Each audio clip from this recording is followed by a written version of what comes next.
Bom, minha gente, eu falei bastante sobre arte e arquitetura. E lá no início da nossa conversa, eu falei sobre o Partenon. Você imagina o seguinte, pega a fachada do Partenon, ok? A fachada do Partenon não é um retângulo porque tem uma parte triangular. Mas se você colocar todo o Partenon, toda a fachada dentro de um retângulo, esse retângulo é um retângulo de ouro. Se você dividir o lado maior pelo menor, vai dar quanto? 1,618. Então você tem uma ideia aí de como isso era empregado nas artes. O Fídias foi o primeiro, esse arquiteto escultor que eu disse. Mas não é só isso, tem muito mais. Veja comigo. Desde os tempos remotos que o número de ouro é aplicado na arte. O retângulo de ouro é reconhecido como sendo a forma visualmente mais equilibrada e harmoniosa. O número de ouro traduz a proporção geométrica mais conhecida e usada na pintura, escultura, arquiteturas clássicas, renascentistas e pós-modernistas. Leonardo da Vinci, um homem de ciência, afirmava que a arte deveria manifestar por ela própria um movimento contínuo e beleza. Para se atingir este fim, Leonardo utilizou extensivamente o retângulo de ouro nas suas obras. A excelência dos desenhos de Leonardo da Vinci revela os seus conhecimentos matemáticos, bem como a utilização da razão áurea como garantia de uma perfeição, beleza e harmonia únicas. É lembrado como matemático, apesar da sua mente irrequieta não se concentrar na aritmética, álgebra ou geometria o tempo suficiente para fazer uma contribuição significativa. Representa bem o homem da Renascença, que fazia de tudo um pouco sem se fixar em nada. Leonardo era um gênio de pensamento original que usou exaustivamente os seus conhecimentos de matemática, nomeadamente o número de ouro, nas suas obras de arte. Um exemplo é a tradicional representação do homem em forma de estrela de 5 pontas de Leonardo, que foi baseado nos pentágonos estrelado e regular, inscritos na circunferência. Talvez a principal obra do Leonardo da Vinci tenha sido a Mona Lisa, pelo menos a mais conhecida. O quadro em si, ele está contido num retângulo que é um retângulo áureo.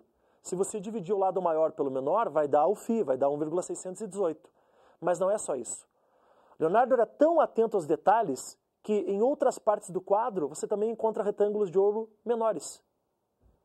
Por exemplo, se você pegar um retângulo de ouro e colocar na região dos olhos da Mona Lisa, vai encaixar perfeitamente. Se você colocar na região da face, vai encaixar perfeitamente. Então existem várias partes do quadro onde estão contidos retângulos de ouro. Então ele era muito cuidadoso, né, muito enigmático também, e ele conseguiu colocar o retângulo de ouro em várias situações. Certo, gente? Além disso, existe uma coisa chamada de espiral logarítmica, que é assim, aquele retângulo que a gente construiu antes, lembra? Pega um retângulo, coloca um quadrado dentro, aí no retângulo que sobra coloca um outro quadrado, e assim você vai fazendo infinitamente, a gente consegue construir uma espiral ali dentro. Essa espiral, que é chamada de espiral logarítmica, ela está presente em muitos locais da natureza, em plantas, por exemplo. Se você pegar, citando 2 exemplos, um determinado tipo de girassol, o formato das sementes segue a espiral logarítmica. Se você pegar uma pinha, da mesma forma, você tem o formato da espiral logarítmica. Então eles começaram a descobrir o número de ouro e a razão de ouro, ou a espiral logarítmica, em vários lugares. E isso está acontecendo até hoje, para você ver como a coisa foi caminhando. Eu citei anteriormente um cidadão chamado Fibonacci. Na verdade, o nome dele era Leonardo de Pisa. Por que Fibonacci? Porque ele era filho de Bonaccio. Então eles chamavam de Fibonacci. O que o Fibonacci deixou para a gente? Outro gênio também. No ano de 1202, o Fibonacci, ou Leonardo de Pisa, ele escreveu um livro chamado Liber Abaci, ou Livro do Ábaco, ou ainda Livro de Cálculo. Nesse livro, ele deixou um problema que se tornou um clássico posteriormente, que é o problema dos coelhos. Você vai falar, problema dos coelhos? Vamos dar uma olhada no que é o problema dos coelhos? Quantos pares de coelhos podem ser obtidos de um único par se cada par gera um novo par em cada mês a partir do 2º mês de vida e não ocorrem mortes? Lá no início da nossa conversa, eu falei a respeito de uma sequência numérica. Você lembra da sequência? 1, 2, 3, 5, 8, 13, 21, blá, blá, blá. Lembra disso? Pois o problema dos coelhos é por aí. Você tem um par de coelhos, ok? Esse par de coelhos vai gerar um novo. certo? Então, um par de coelhos gera um novo. Desse novo par de coelhos, você vai ter o que existia mais um, então já são 2. Então fica 1, 1, 2, certo? Desses 2, você vai ter os 2 que existiam mais um novo, 3. E se você continuar essa sequência, você vai passar de 3 para 5 pares de coelhos, depois para 8 pares de coelhos, depois para quê? 13 pares de coelhos. Lembra como é que era a sequência? Você pega um número, soma com o anterior, certo? Por exemplo, 8 e 5, 13. 13 e 8, 21. E assim você vai montando. Então, na verdade, se você pegar essa sequência e você dividir um termo da sequência pelo anterior, quanto maiores forem os números da sequência, mais você vai estar próximo de quem? Do 1,618, que é o nosso número de ouro. Certo? Então, vamos lá. 1, 1, 2, 3, 5, 8, 13, 21 e assim por diante. Aí, conforme esses números vão ficando grandes, se você pega um número lá da frente e divide pelo anterior, você vai chegar cada vez mais perto de quem? Cada vez mais perto do 1,618. Beleza? Veja em quanta coisa ele está presente. Nas artes, né, arquitetura de um modo geral, escultura, pintura, nas plantas. E uma última coisa que eu quero deixar um desafio para você. Você vai fazer o seguinte, no corpo humano também. Falando no corpo humano também, um suíço chamado Corbusier, ele fez uma série de medições do corpo humano e ele descobriu o seguinte. Essas medições mostram que no corpo humano também existe o número de ouro. Vou te dar um exemplo. Meça a tua altura, bem certinho, e aí meça a distância do teu umbigo até o chão. Vai falar, como é que é, professor? É isso mesmo, tua altura e a distância do umbigo até o chão. Adivinha quanto é que vai dar? O quê? Foi feito um levantamento estatístico disso com 1000 pessoas e quase que todas elas, essas medidas, a divisão da altura pela distância do umbigo até o chão, dá o quê? Dá um número de ouro. Por essa você não esperava, não é verdade? É isso aí, gente.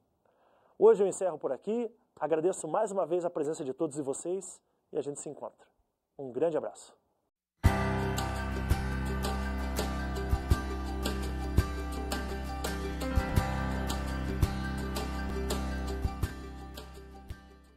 Obrigado, Domingos. A boa matemática. Daqui a pouquinho mais biologia, mas na sequência, o que você encontrará? A série Profissões. Hoje, uma profissão valiosíssima para a condição humana. Antes de chegarmos à profissão, redação. A rima é pobre no ão, mas a temática é interessante. Aí uma sugestão para você. Que tal escrever sobre o momento político que vivemos? É interessante? É muito discutido, é muito debatido? Sem dúvida alguma. Mas é valioso que você também dê a sua opinião, que você se posicione, use a primeira pessoa e faça um texto na linha de pensamento que envolve a ética. Ética e política. São compatíveis? Evidentemente, para o bem da nação, são. Voltemos à rima pobre, à rima do ão.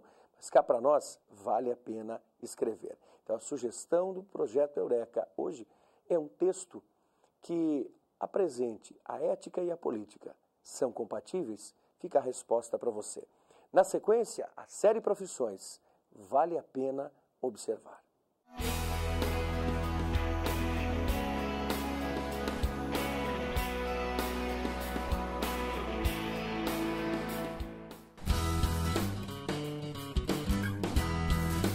Me digas o que come e eu lhe direi quem é. Essa é uma máxima hindu. A comida é o verdadeiro tempero da vida. Dizem até que cada prato ou alimento revela ingredientes importantes sobre a personalidade. Há ainda quem diga que a alma da pessoa pode ser encontrada no fundo de uma panela. A importância de uma alimentação saudável sempre foi uma questão importante, né? Porque a qualidade de vida está diretamente relacionada. Uma alimentação onde tenha muito sabor, ela vai repercutir na sua vida. A vida é uma vida que deve ter prazer e a alimentação leve, balanceada, onde a pessoa possa desfrutar e ao mesmo tempo se sentir bem com o corpo, consigo mesmo. Nunca se falou tanto em qualidade de vida. O século XXI, a globalização, o processo de vida moderno pressupõe um preço.